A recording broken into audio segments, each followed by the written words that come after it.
জুমার দিন উপলক্ষে সবচেয়ে বেশি পরিমাণে যে আমলটা করতে হবে, পরিমাণে সবচাইতে বেশি করতে হবে, সেটা হলো দুরূদ শরীফের আমল। কিসের আমল?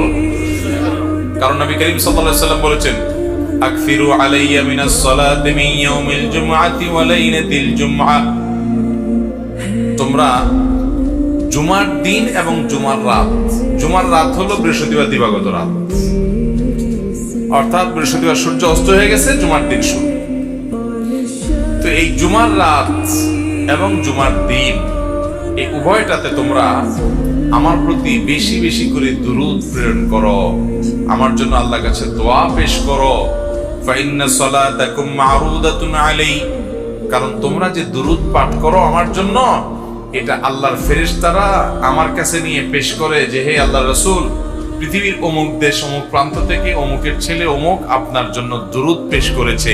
এটা তোমাদের এই রিপোর্টটা আল্লাহর ফেরেশতা আমার কাছে বলে, উপস্থিত করে। এই জন্য তোমরা জুমার দিনে আসলে বেশি বেশি করে দুরূদ পাঠ করবা।